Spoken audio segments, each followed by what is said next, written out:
semaine prochaine. Okay, also we have communiqué next. Aujourd'hui, je voudrais qu'on puisse parler sur les plus grandes et précieuses promesses de Dieu pour nous. Les plus grandes et précieuses promesses de Dieu pour nous. Ja prøver at oversætte på dansk, men jeg er ikke god til det, men jeg skal bare forstå mig. Les plus grandes ou précieuses promesses de Dieu. Jeg skriver det her. Précieuse. Alléluia.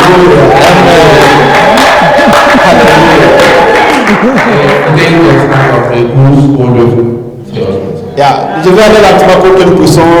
Nous allons parler sur les plus grandes, précieuses promesses de Dieu pour nous. Alléluia. Alléluia.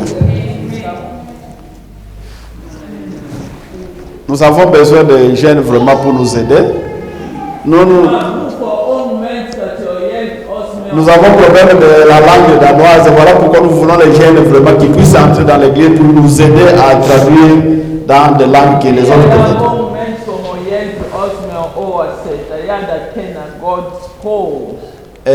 Ok. Oui, nous allons parler sur les promesses de Dieu sur nous. Vi snakker om Guds løfter til os mennesker. Nous servons un Dieu qui nous a promis beaucoup de choses dans la Bible.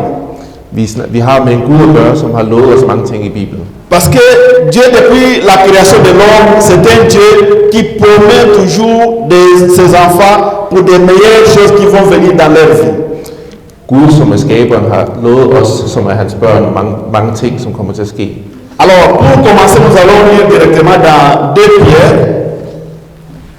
Pierre, chapitre 1, verset 2 à 4. Anden Peters bog. Nous allons lire dans 2 Pierre, chapitre 1, verset 2 à 4. Quelqu'un qui a la version française peut nous lire rapidement. 2 Pierre 1, 2 à 4, oui. Que la grâce et la paix vous soient multipliées par la connaissance de Dieu et de Jésus notre Seigneur. Comme sa divine puissance nous a donné tout ce qui contribue à la vie et à la vie, au moyen de la connaissance de celui qui nous a appelés par sa propre gloire et par sa vertu. Oui. Lesquels nous assurent de sa part les plus grandes et les plus précieuses promesses, afin que paraître vous deveniez participants de la nature divine, en fait la corruption qui existe dans le monde par la convoitise. Alléluia. Amen. Je pense que si vous avez la version danoise, vous avez compris ce que la Bible nous parle. Alors ici, nous voyons quelque chose qui est très important. La Bible nous dit que Dieu nous a donné la connaissance de Jésus-Christ, son Fils. Gud siger, at vi får lov at få forståelsen af Jesus. Et cette connaissance nous donne la gloire et la vertu. Cette connaissance de Jésus nous donne la vadie au gloire, c'est quoi? Gloire en danois.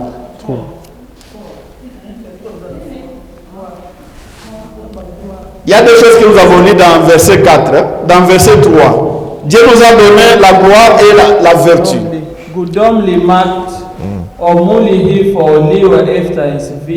Yeah. Alors, ces deux choses-là nous aident, nous assurent d'avoir de grandes promesses de Dieu. Og det er det, som vi hører, er den største løfte, vi får af Gud. C'est-à-dire que pour que nous puissions recevoir les promesses, les grandes promesses de Dieu dans notre vie, og det er det, vi så kan bruge det løfte i vores liv. Nous devons mettre en jeu les vertus de Dieu et sa gloire dans notre vie. Vi skal bruge det, Gud siger til os i vores liv, Guds ord. C'est pour dire que Dieu nous a promis beaucoup de choses dans notre vie. Ja, Gud har lavet en masse ting i vores liv. Mais pour recevoir des promesses de Dieu qui nous a promis, Men for at modtage de løfter, som Gud har givet til os, nous avons besoin de mettre en jeu les valeurs, les vertus que Dieu nous a données og har vi brug for at bruge de værdier i vores liv. et la gloire de Dieu. Og Guds ære. Ja. Amen. Amen. Amen. Est-ce qu'on est ensemble? Oui, nous allons aller ensemble pour que nous puissions nous comprendre. Alors, ce que je voudrais dire, premièrement, nous devons savoir que notre Dieu, c'est un Dieu des promesses. Så vores Gud, det er en Gud fuld af løfter. Quand vous lisez dans la Bible, vous trouverez que Dieu, c'est un Dieu de promesses. Når du læser Bibelen, så kommer du også til at se, at Gud, han lover os en masse ting. Dès le commencement, lorsqu'il a créé l'homme, avant même de créer l'homme, Dieu a commencé déjà à promettre l'homme à dominer sur la nature. Før Gud han skabte os, så har han allerede lovet os, hvordan vi vil dominere. Quand vous lisez dans Genèse 1, 26, nous n'allons pas lire, nous voyons qu'avant même la création de l'homme, Dieu avait déjà une promesse pour que l'homme puisse dominer la terre. Før Gud havde skabt os mennesker, der havde han allerede givet os en løfte for, hvordan vi vil dominere. Vous allez dans Genèse 3, après la chute de l'homme ou la femme, notre Adam et Ève, Ja, i første Mosebog, der hører vi også fra Adam og Eva. lorsque nous trouvons la chute de l'homme dans le jardin d'Éden, Da mennesker de tabte deres forbindelse med Gud i Eden, nous voyons déjà Dieu fait une promesse qu'il va créer l'unité entre la femme et le serpent. Der gav Gud løftet på, at han ville skabe en sammenlighed mellem kone og mand. Et la prospérité de la femme va écraser la tête du diable. Og konens prosperitet. prospérité La prospérité de les enfants, lignés de ces enfants. Oui. Bliver fristet af djævlen. C'est-à-dire que depuis la chute, lorsque l'homme a chuté, Dieu a promis directement que oui, vous avez vaincu la femme et l'homme, mais je te promets, Satan, sa prospérité, la prospérité de cette femme va écraser ta tête. Ja, da Gud har lovet Satan, du har ligesom overvinde Adam og Eva, men jeg lover dig, efterkom vi skal nok træde på dit hoved. Ce que je suis en train de vous montrer, c'est pour montrer que nous avons un Dieu qui est le Dieu des promesses. Alt det der er på, vi siger, at vi tjener en Gud, der er fyldt af løb. Depuis le commencement, depuis la création de ce monde, Dieu a toujours travaillé avec nous par des promesses. Siden starten af den her verden, Gud han har fyldt os med mange løfter. Quand vous lisez toujours dans Genèse 9, 3, Dieu a promis, après que le monde a été détruit par de l'eau, Dieu a promis qu'il n'y aura plus encore de déluge pour détruire la terre.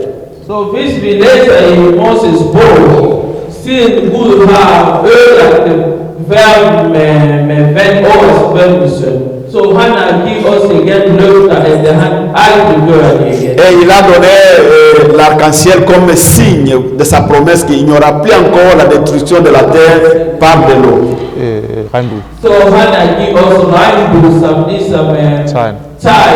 så han aldrig kommer til at ødelægge verden med oversvømmelse igen. Aujourd'hui, c'est dommage de voir que les gens utilisent les signes de l'arc-en-ciel pour des choses qui ne glorifient pas le Seigneur. Så det er meget sårligt, at i dag folk de bruger regnbue som tegn til ting, som ikke er rigtige. Oui, pour l'abomination. Ja, abomination. Alors que Dieu a donné l'arc-en-ciel comme signe, comme promesse qu'il ne va pas encore détruire la terre par de l'eau. Så Gud han gav os tegn på, at han aldrig nogensinde ville ødelægge verden med oversvømmelse igen. Alléluia. Amen. Alléluia. Nous entrons dans Genèse 12, vous trouverez que Dieu promet à Abraham qu'il va le bénir, il va lui faire une grande nation, il va aussi faire son nom grand. Ligesom Gud han lovede Abraham, at han ville overtage det land, han ville overtage, og han ville komme til at gøre store ting. Cela nous montre que le Dieu que nous servons, c'est un Dieu des promesses. Så den Gud, vi tjener, det er en Gud, der Il lover. va toujours des promesses en promesses. Det er løfter på løfter. Dieu, c'est un Dieu de promesses en promesses. Det er en Gud, som løfter. Mais ce qu'il nous dit, comme nous l'avons dit dans 2 Pierre, c'est que pour que nous puissions recevoir les promesses de Dieu, Men som det siger, for at modtage Guds løfter, il faut que nous mettions en place les valeurs, va dire, ja, så kræver det, at vi har de rigtige værdier, et la gloire de Dieu. og at vi glorifierer Gud. Alléluia. Amen. Est-ce qu'on est ensemble? On va aller lentement pour que quand même nous puissions nous comprendre mieux. Ja, ja. Alors, quand vous lisez la Bible depuis Genèse jusqu'à Apocalypse, Når vi læser Bibelen fra starten til slutningen, vous trouverez qu'il y a plein de promesses que Dieu nous a données. Der oplever vi, at der er mange løfter, som Gud har givet os. Mais pour la meilleure compréhension, j'ai essayé de catégoriser toutes les promesses dans la Bible dans 10 sortes de promesses. Men for ligesom at finde de vigtigste løfter, har han delt op i 4 afdelinger. 10. Ja. Et l'objectif, c'est que nous puissions savoir quelles sont les promesses de Dieu et vous pouvez vous localiser lorsque vous avez un problème qui cadre avec une promesse, vous avez référence dans la Bible. så målet er, at I kommer til at vide i forhold til den situation, du går igennem, hvilke løfter Gud har givet. Alléluia. Amen. Alléluia. Alléluia. Donc j'ai essayé de catégoriser les promesses de Dieu dans 10 catégories de promesses selon ce que le Seigneur et le Saint-Esprit m'a aidé.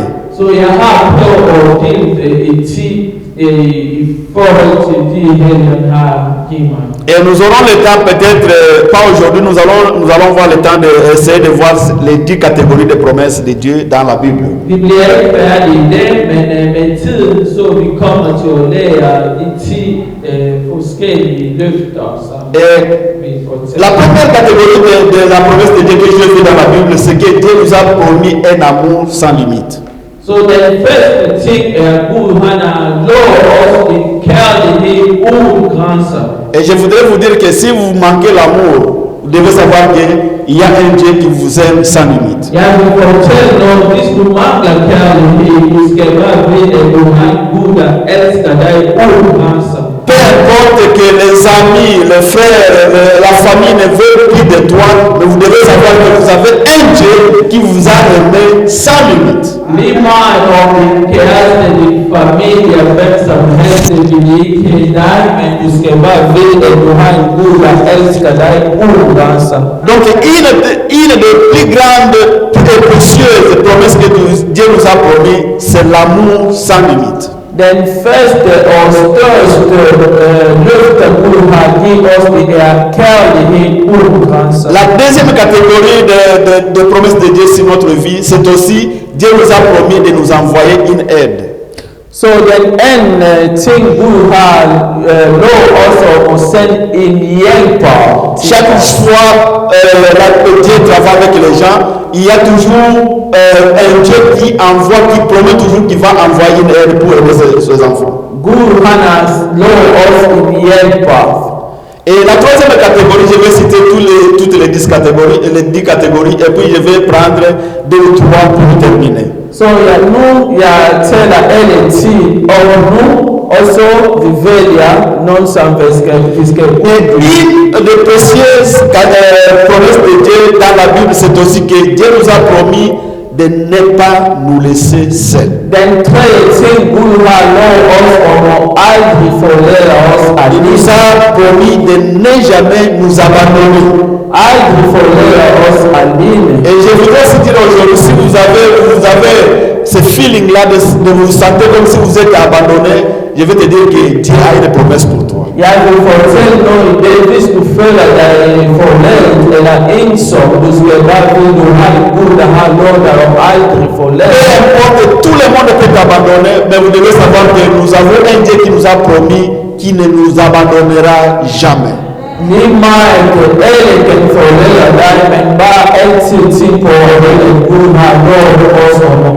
Alléluia. Nous avons la quatrième promesse de Dieu. Nous avons, Dieu nous a promis la protection. Vous savez, la protection, c'est l'une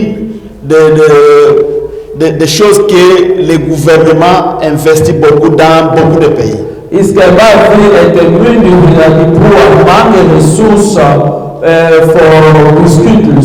vous voyez quand un président américain traverse, voyage dans le monde, essayez de demander combien ça coûte pour sa protection, vous allez dire wow. President reisa fra sted til sted, så de bruger rigtig mange penge for des millions qu'ils utilisent pour la protection d'un seul homme. Mais je voudrais vous dire aujourd'hui que Dieu nous a promis la protection divine. C'est-à-dire que si vous êtes enfant de Dieu, partout où vous êtes sous la protection divine. Voilà pourquoi nous n'avons pas besoin de nous inquiéter lorsque nous sommes dans un milieu ou quelque part, parce que nous sommes sous la protection divine.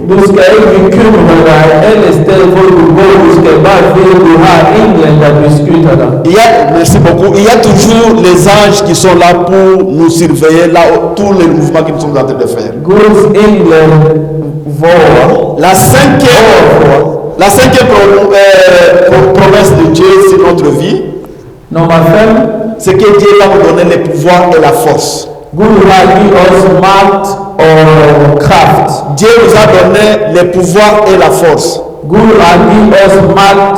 C'est-à-dire que dans votre langue, vous avez un pouvoir que souvent nous ne l'utilisons pas parce que nous le savons, nous sommes dans l'ignorance.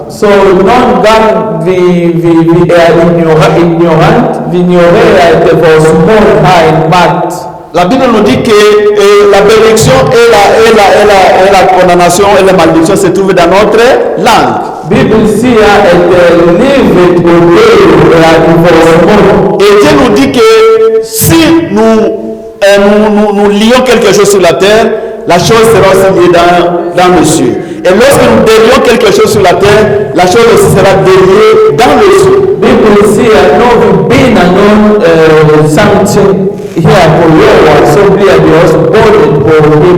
Men når vi løsner det, så bliver den også løsner i himlen. Så igennem vores mål. Et la sixième promesse de Dieu sur notre vie, c'est Dieu va pourvoir à nos besoins. Så nummer 6 Gud han sørger for vores behov. Nous avons un Dieu qui pourvoit à nos besoins. Vi har en Gud, der sørger for at opfylde vores behov. Les témoignages que je viens de vous dire aujourd'hui, ça montre vraiment que c'est un Dieu qui pourvoit à nos besoins. Lige nu den vidnesbyrd, som jeg har lige fortalt jer, viser, at Gud er en, der sørger for vores behov. Dieu a su que je devais avoir la réunion avec son église. Gud han vidste godt, at jeg skulle have med for hans arbejde. Je devais travailler pour avoir le pain quotidien. Så han vidste godt, at jeg skulle også pour arbejde. Il n'a pas voulu que je sois tourmenté, que je sois stressé. Il a lui-même fait de sa manière. Han ville ikke, at jeg skulle være meget stresset, så han har løst problemet. Donc si vous avez un problème, vous avez un besoin, vous devez savoir que nous servons un Dieu qui pourvoit à nos besoins. Hvis du har et problem, og du har brug for noget, du skal altid tænke over, at du har en Gud, der et la Bible est pleine de promesses de Dieu si ce qui est de pourvoir à nos besoins. Så Bibelen indeholder mange løfter i forhold til vores behov. Alléluia. La septième promesse de Dieu, c'est la prospérité. Nummer 7, det er prosperitet. Prospérité. Hvad betyder prospérité på dansk? Kufanikiwa på dansk. Velstand. Velstand. Donc Dieu nous a promis Velstand. Verset 10. Ok. Dieu nous a promis la prospérité dans notre vie. C'est-à-dire que lorsque vous servez Dieu, lorsque vous êtes enfant de Dieu, il y a une promesse de Dieu sur la prospérité.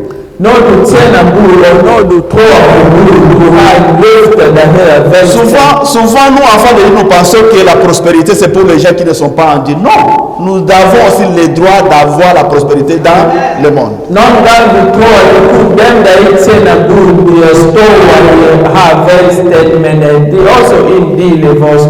Nous ne devons pas vivre comme les gens, vraiment les orphelins, les gens qui n'ont pas rien, parce que nous sommes chrétiens, nous pouvons. Non, nous avons le droit d'avoir la prospérité, nous devons prospérer sur la terre. Jésus nous a dit quelque chose de très important. Il nous a dit que pour nous qui les cherchons, nous allons voir le 100% sur la terre. Et après nous aurons la vie éternelle dans le ciel. C'est-à-dire que lorsque nous habitons ici sur la terre, nous avons droit à 100% de notre prospérité. Donc moi je vais voir vraiment l'église. Si vous avez des moyens, achetez des maisons, achetez de belles voitures, apportez de belles habits. Nous ne sommes pas des pauvres. Nous sommes enfants de Dieu.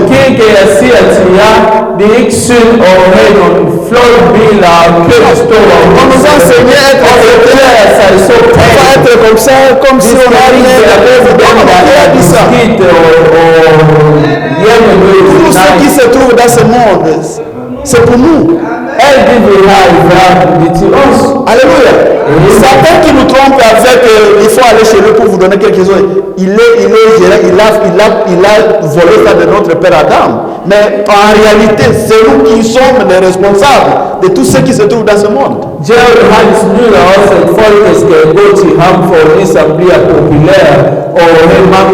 Donc nous avons droit de vivre une vie de prospérité sur la terre. Mais la différence avec notre message, c'est que la prospérité ne doit pas être un message de l'Église.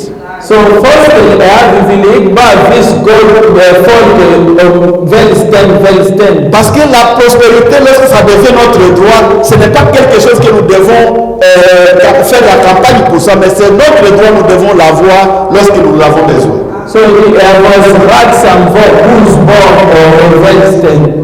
Alléluia. Amen. Et le moyen pour la prospérité, il faut travailler. Il ne faut pas attendre à aller prier pour que tu puisses vivre. La Bible est claire. Celui qui ne travaille pas ne va pas manger.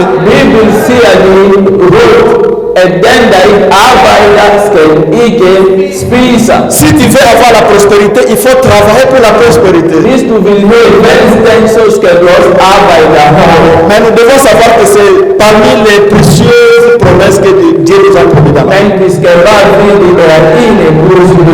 Et nous allons aussi parler de ça prochainement. Et la huitième promesse de Dieu, c'est vraiment précieux de devenir ses enfants. Vous savez, le monde, Dieu a créé tout le monde dans ce monde. Nous savons bien tous ce message. Dieu a créé tout le monde et tout le monde est les créatures de Dieu. Mais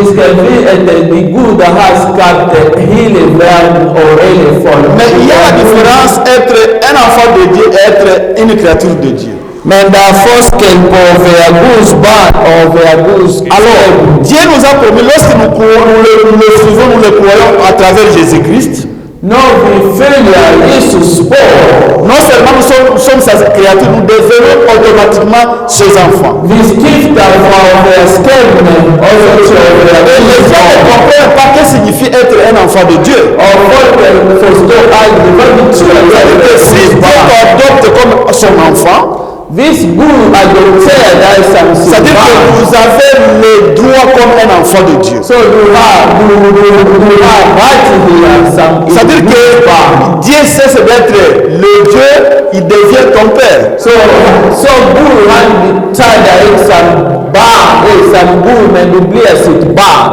Alléluia. Amen. Ce sont les gens du monde qui prennent Dieu comme un Dieu là-bas. Mais nous prenons Dieu non plus comme Dieu, mais comme notre Père. Oss, vi har accepterat Jesus och vi tar Gud som han är vår far. Et comme je l'ai toujours témoigné dans cette église, dès que j'ai compris la signification d'être enfant de Dieu, ma vie a changé. Sen den dag jag har förstått vad det är för Guds barn, ens liv är ändrat. Et même ça a changé ma façon de prier avec Dieu. Jag har också skiftat den mål jag ber till Gud nu. Alléluia. Amen. Quand vous devenez enfant de Dieu, När du blir Guds barn, vous devenez les co-héritiers avec Jésus. så du blir Guds arvingar sammen med Jesus. Et puis vous allez aussi régner avec Jésus. Och så du ska också regera sammen med Jesus. C'est-à-dire que tu as le droit, comme un enfant de Dieu, de dire à ton papa ce que vous avez parce que c'est votre droit. Du har rätt till att säga till Gud det du tänker, för det han är din far. Så det du har. Lorsque moi je voyage, je vais aller quelque part, je dis papa, j'ai besoin que vous m'envoyiez les anges pour me protéger. Je vous demande parce que c'est mon droit. När jag reser för exempel, jag säger far, send in England för vissa. Je n'allais pas prier à un Dieu qui est loin de moi, qui va, papa, si tu veux. Non, non, j'ai dit, papa, me voici, je me tiens devant la porte, je vais aller au boulot. Je demande les anges qui vont me protéger et que la paix règne aussi dans mon boulot. Jag ber till Gud som fysiska barn figurer. Så jag säger far, nu är jag på väg till arbete, jag har behov för att sända din ängel omkring mig. Et si vous avez cette compréhension, vous allez comprendre que la parole, ça devient une conversation avec Dieu. Visst du förstår La prière. så du kommer till att liksom en kommunikation mellan dig och din far. Et la 9e promesse de Dieu dans la Bible, c'est qu'il nous a promis, il va nous répondre à chaque fois que nous l'appelons. Så han har lovat oss varje gång vi ber till honom. Chaque fois que nous l'appelons, il va nous répondre. C'est sa promesse. Varje gång vi ber till honom, han ska nog svara oss. Et enfin, Dieu nous a promis la vie éternelle. Och nummer 10, han har lovat oss evig Est-ce qu'on peut acclamer pour les 10 promesses de Dieu? Amen. Alléluia. Amen. Ah, maman, ça va bien maintenant. Je vois que ça commence à venir. Que Dieu te bénisse. Sabanazo edengai. Alléluia. Et on va grâcer qu'il gote aussi. No, ya gosto so gavana hansi etimai vaya. Amen. Amen. Amen. Amen. Oui, ce sont là les promesses que nous voyons dans la Bible. Die löften vi ser i Bibeln. Je ne dis pas qu'il n'y a pas d'autres catégories de promesses, mais selon le Saint-Esprit m'a orienté, j'ai catégorisé les promesses, toutes les promesses que nous voyons dans la Bible dans 10 catégories. Så jag ser att det kunde tid där, men där många heliga har liksom hjälpt mig så jag har klassificerat i tid. Et l'objectif est que nous puissions avoir une compréhension des promesses de Dieu. Et lorsque nous avons dans des situations quelconques, nous devons recourir à la parole de Dieu et aller puiser là où la parole de la promesse de Dieu. Så jag vill gärna veta in det när du står för en situation så vill du vilket Guds ord jag ska bruka. Alors nous avons seulement 10 minutes et je voudrais vraiment prendre la première promesse de Dieu qui est l'amour de Dieu. Så vi har 10 minuter till bön, men jag vill gärna snacka om Guds kärlek. Alléluia. Amen. Toutes les promesses de Dieu dans la Bible tirent leur source dans l'amour de Dieu. Alla Guds löften stammar från Guds kärlek. Toutes les promesses que nous trouvons dans la Bible, toutes les promesses que Dieu nous a promises dans sa parole tirent la source dans l'amour de Dieu. Som sagt, alla handlar om Guds kärlek. Et l'amour de Dieu, Dieu nous a promis un amour sans fin, un amour sans limite. Och han har lovat oss en kärlek utan stopp, utan gränser. Alléluia.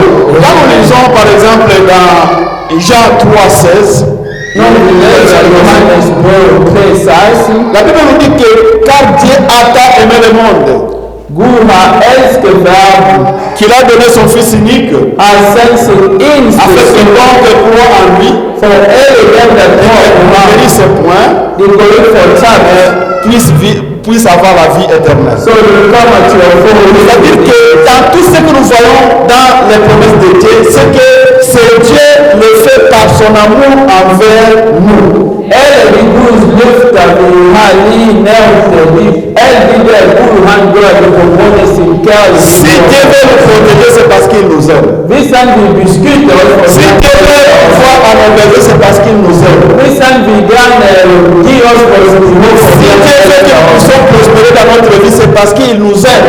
visst han vill gärna Si Dieu veut écouter à nos prières et exaucer à nos prières, c'est parce qu'il nous visst aime. han vill lyda till vår bön. Donc l'amour de Dieu, c'est une promesse précieuse dans la vie de chacun d'enfant. Guds kärlek är en största löfte. À chaque fois que vous avez une situation qui vous montre que vous manquez d'amour aux environs où il y a des gens qui vous haïssent, vous devez savoir que l'amour de Dieu te suffit. Eller tid hvor du har problemer, og du tror at folk er heller dig, du skal altid tænke på, at Guds kærlighed er nok for dig. Vous savez, vous voyez des gens qui se soucient des réseaux sociaux. I det vi ser i sociale medier, unge mennesker, der begår selvmord. Quand vous faites des analyses, ils vous disent que c'est parce qu'il y a des amis qui l'avaient dit. Ja, hvis du ser på det, så fordi venner har forladt dem, eller de vil ikke have dem.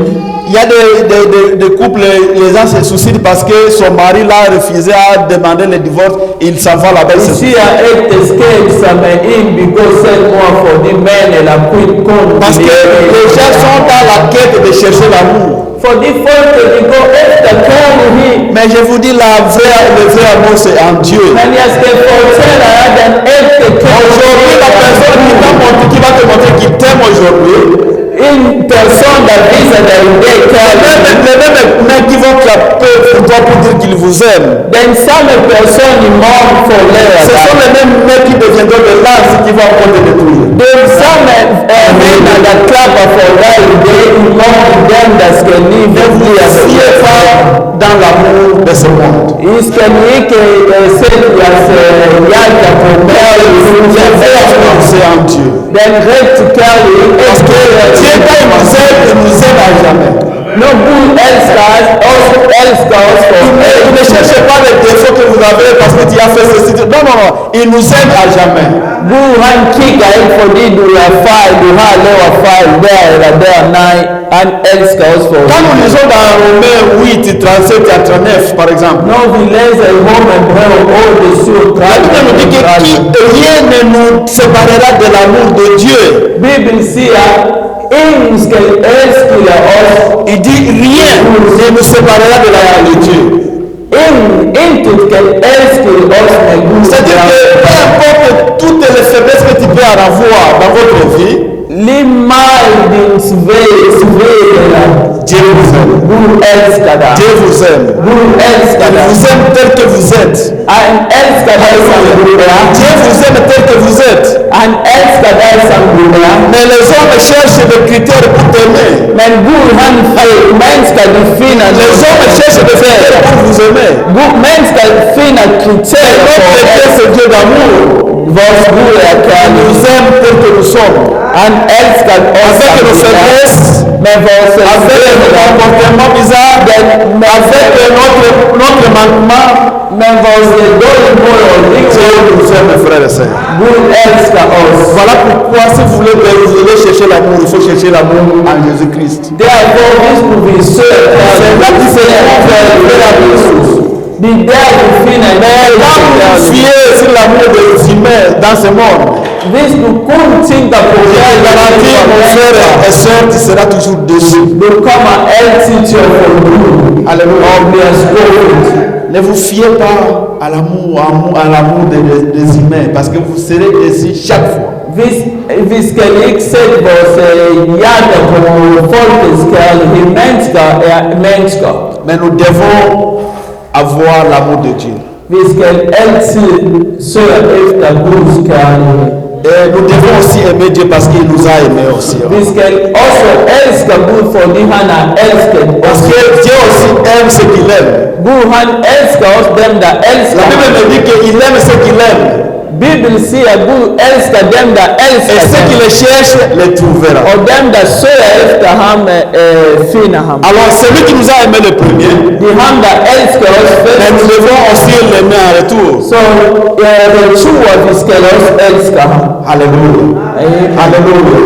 Nous n'avons pas suffisamment de temps, nous avons seulement 5 minutes. Je vais terminer par là. Vi har 5 minuter. Peut-être la semaine prochaine, nous allons continuer à parler sur les promesses de Dieu. Med Guds hjälp vi fortsätter nästa. Mais ce que je voudrais vous dire ce matin, c'est que nous avons un Dieu qui nous a aimés de Jag vill bara fortälla dig att Gud älskar oss ogränsat. Dieu nous aime d'un amour inconditionnel. Han älskar oss utan kondition. Peu importe tu es lancé, Om du är hög, tu es court, du är tu låg, es grand, du är stor. quelqu'un, une fois que vous êtes en Jésus-Christ, Jésus t'aime. När du är Jesus, det betyder att du tror på Jesus. Et lorsque Dieu t'aime, toutes les autres promesses tombent sur toi. När han älskar dig så är det lyfta. Parce que toutes les promesses de Dieu tirent leur source dans l'amour de Dieu. För det är Guds lyfta stammar från Guds Et kärlek. cela est vrai, même nous aussi, lorsque vous aimez quelqu'un, vous pouvez faire tout ce pour la... Det är sant en människa, när du älskar en så du kan göra allt för den personen. Nous voyons surtout les jeunes gens, lorsqu'ils aiment une fille, Så il y a toujours des vi cadeaux qui donnent. jag och människor nu är förälskat. Vous donnez beaucoup de cadeaux, Det ger många blomster. vous donnez même votre temps. Också jag Tu still. ne peux pas passer 2 jours pour ne pas aller voir la fille ou le garçon. Vi kan inte gå 2 dagar utan att besöka. Oui, parce que lorsqu'il y a l'amour, il y a aussi le sacrifice. För det är något där kärlek där oss offrar. Alléluia. Tu ne peux pas aimer sans toutefois se sacrifier. Du kan inte älska utan att offra Et dig. c'est la même chose que Dieu aussi se Det är sacrifie. samma med Gud. Il nous a aimés tant qu'il a même sacrifié son fils pour venir mourir à Han notre har place. älskat oss och så han har sänt sin yngste son för att komma och dö på Et non seulement il korset. s'est sacrifié, il nous a donné beaucoup de promesses pour notre vie. Inte kunde son ha offrat sig, men han har gett oss så många löften. Et enfin, il va encore nous donner la vie éternelle. Och på slut han ger oss Nous allons vivre avec lui éternellement. Vi ska leva i Est-ce qu'on peut acclamer pour ce Dieu-là? Oui, nous allons nous lever. Nous allons prier. Vi ska be. Si vous vous sentez peut-être que vous avez un manque d'amour dans votre vie, dans votre famille, dans votre quartier, partout où vous êtes, Hvis du finner eller du tänker du manglar kärlek för familjen, peut-être il y avait un ami qui t'aimait beaucoup, qui t'a vraiment abandonné. Måske du har en vän som du älskar mig, men han har förlät dig. Peut-être vous avez une famille qui t'a abandonné. Och din familj har förlät dig. Ou peut-être vous savez vraiment les gens qui t'aiment ne t'aiment pas. Och du känner att du älskar människor, men människor älskar Tu dig. veux faire une relation avec des gens, mais les gens te poussent toujours à deux côtés. Du vill gärna ha någon vänner, men de skålar dig väck. Je voudrais te dire aujourd'hui, Jag vill säga till dig, nous avons un Dieu qui t'aime. du har en Gud som Un älskar Dieu qui dig. t'aime sans condition. Han älskar dig utan kondition. Un Dieu qui a un amour pour toi sans limite. Han har kärlek för Alors nous allons prier, nous allons remercier à Dieu pour cet amour. Du ska be och sitta till Gud On dit à Dieu qui te donne son amour dans ton cœur. och be Gud att ge dig hans kärlek i dig. Et cet amour te pousse aussi à aimer les autres comme il vous a aimé. Så där också du kan älska andra. Nous allons prier au nom de Jésus-Christ. Alléluia.